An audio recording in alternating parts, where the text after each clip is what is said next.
Hello guys, welcome to my YouTube channel. Today I am going to make next video on the Hindi grammar series number 2. So like, share and subscribe and don't forget hit the bell icon.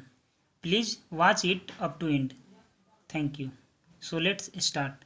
Hello दोस्तों, तो आपका स्वागत है हमारे इस YouTube channel पर। आज हम लोग हिंदी व्याकरण के वर्णमाला सीरीज के दूसरे वीडियो के बारे में पढ़ने जा रहे हैं। तो चलिए स्टार्ट करते हैं।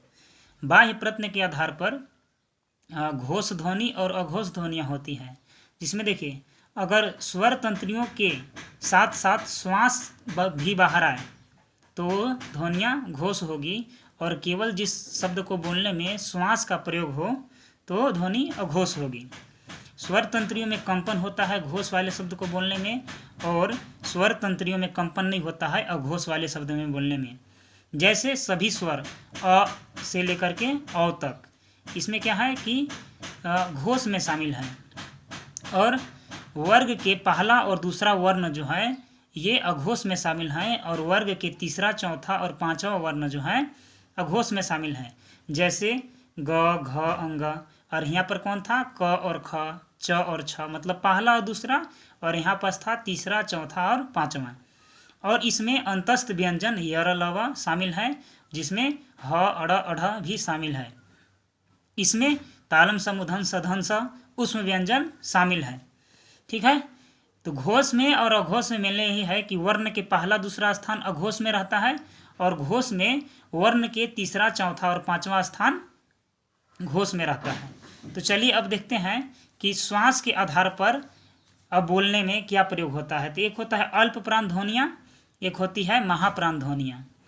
श्वास का कम उपयोग जब होगा तो अल्प प्राण ध्वनियाँ कहलाएगी, और जब श्वास का प्रयोग उस वर्ण को बोलने में ज़्यादा लगेगा तो महाप्राण ध्वनियाँ कहेंगे। जैसे वर्ण के पहला, तीसरा और पांचवा वर्ण को बोलने में कम ध्वनि का प्रयोग, माने कम श्वास का प्रयोग होगा तो अल्प प्राण कहेंगे। जैसे क, ग और अंग। अंतस्थ व्यंजन यर, लव इसमें शामिल है अल्प प्राण में, और सभी स्वर जो है अ से लेकर के औ तक अल्प प्राण में शामिल हैं। इसमें दोस्तों वर्गों के जो दूसरे और चौथे वर्ण होते हैं उनको बोलने में ज़्यादा वायु की आवश्यकता होती है, तो महाप्राण ध्वनियाँ बोलते हैं। और इसमें ऊष्म व्यंजन भी शामिल है और विसर्ग भी इसमें शामिल है महाप्राण में। जैसे यहाँ पास था दूसरा और चौथा, मतलब ख और घ। ठीक है, अब आगे है और यहाँ अल्प प्राण में और महाप्राण में यही याद रखना है कि पहला, तीसरा और पांचवा वर्ण अल्प प्राण की होती है, और दूसरा और चौथा वर्ण महाप्राण ध्वनिया की होती है। तो चलिए आगे है य और व अर्धस्वर ध्वनि होती है, र जो है लुंठित व्यंजन होता है, ल जो है पार्श्विक व्यंजन होता है, अड़, अढ़ उच्छिप्त या संयुक्त व्यंजन होता है। ठीक है, अब इससे रिलेटेड कुछ प्रश्नों को देख लेते हैं। प्रश्न नंबर 1, प्रयत्न के आधार पर ल किस प्रकार की ध्वनि है? तो ल पार्श्विक ध्वनि होती है। अब आगे है कि उच्चारण के आधार पर अ जो है कैसा है, तो कंठ से बोला जाता है। आ को कंठ से, और क के वर्ग जो है अंग तक उसको कंठ से बोला जाता है। सवाल नंबर 3 है दोस्तों, यर, लव व्यंजन को कहते हैं, इसको अंतस्थ व्यंजन कहते हैं। ये वीडियो के पार्ट 1 में बताया गया था। चलिए अब आगे देखते हैं। आगे है सवाल नंबर 4, हिंदी के जिन वर्णों को उच्चारण करते समय केवल श्वास का प्रयोग होता है उन वर्णों को कहते हैं तो अघोष, और जिस वर्ण को बोलने में श्वास के साथ स्वर तंत्रियाँ का भी प्रयोग होता है उसको घोष कहेंगे। ठीक है, अल्प प्राण बोलने में कम वायु मतलब कम सांस की उपलब्धता होती है, और महाप्राण को बोलने में ज़्यादा श्वास को बोला जाता है, लिया जाता है। अब आगे है दोस्तों प्रश्न नंबर 5, हिंदी वर्णमाला में ऊष्म व्यंजन कौन है? तो तालम, समुधन, सध को ऊष्म व्यंजन बोला जाता है। आगे है प्रश्न नंबर 6, महाप्राण ध्वनियाँ व्यंजन वर्ग में किससे संबंधित है? तो महाप्राण जब 2 और 4 होगा तब महाप्राण, और 1 और 3 और 5 होगा तो अल्प प्राण ध्वनियाँ होती है। आगे है प्रश्न नंबर 7 में कि निम्न में से अर्धस्वर कहलाता है, तो य और व जो है दोस्तों अर्धस्वर कहलाता है, तो यह ऑप्शन हो जाएगा। ई म है इसीलिए।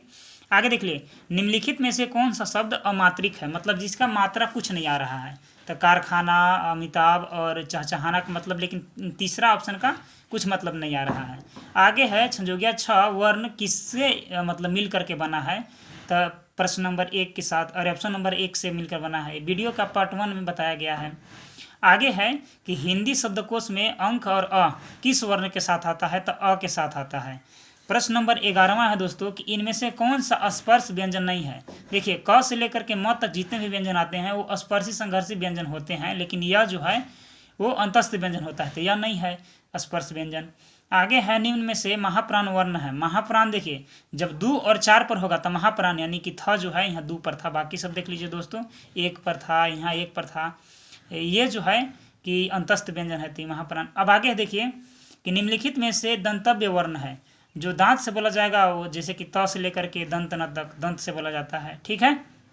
अब आगे देखते हैं, आगे है दोस्तों प्रश्न नंबर 14वां, घ का उच्चारण स्थान कौन सा है। तो क से लेकर के अंग तक कंठ से बोला जाता है और कंठ से भी बोला जाता है। इनमें से कौन सा वर्ण अल्प प्राण है। तो अल्प प्राण मतलब होता है जब 1 और 3 और 5वां वर्ण, तो एक देख लीजिए ये है। हिंदी की स्पर्श घोष महाप्राण ओष्ठ व्यंजन कौन है।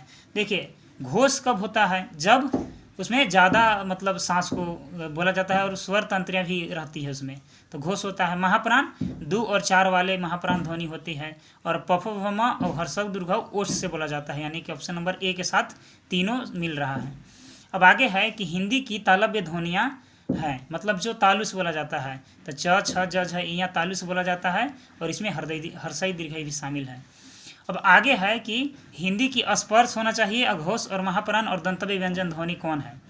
तो अघोष होने के लिए क्या होना चाहिए कि केवल श्वास का प्रयोग होना चाहिए। महाप्राण के लिए या तो 2 या तो 4 स्थान पर होना चाहिए और दांत यानी कि तथ से लेकर के दंत न तक दांत से बोला जाता है। ऑप्शन नंबर सी सभी के साथ मैच कर रहा है।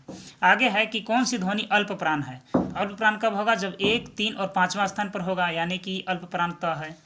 आगे है 20 नंबर में, इनमें से कौन सी ध्वनियाँ अंतस्थ नहीं है। तो देखिए यर लव अंतस्थ होता है लेकिन ब है, ये नहीं है अंतस्थ। 21 नंबर है द ध्वनि का उच्चारण स्थान मतलब कहाँ से होता है, तो दंतव्य से होता है। आगे है कि किस शब्द में री का स्वर नहीं आ रहा है। तो देखिए क्री री आ रहा है लेकिन इसमें री शब्द नहीं आ रहा है। आगे है कि किन ध्वनियों के अनुस्वर कहा जाता है। तो स्वर के बाद आने वाली नासिक ध्वनियों को अनुस्वर कहा जाता है। आगे है कि कौन वर्ण ओष्ठ नहीं है। तो देखिए ओष्ठ जो है पफभमा और हर्षव दीर्घ ओष्ठ से बोला जाता है, लेकिन आ कंठ से बोला जाता है। कौन वर्ण अघोष है। तो देखिए ये जो है अघोष है। अल्प प्राण ध्वनिया का समूह है। तो अल्प प्राण ध्वनिया का 1, 3, 5। निम्नलिखित में से एक अल्प प्राण ध्वनियाँ हैं, तो 1, 3, 5 यानी कि 1। अब आगे है र कैसा शब्द है। तो र लुंठी शब्द है। अगर यह वीडियो आपको अच्छा लगा हो तो आप इसे लाइक शेयर एंड सब्सक्राइब करना न भूलें दोस्तों। आगे इसी प्रकार हिंदी व्याकरण के आगे सीरीज आएगा। धन्यवाद।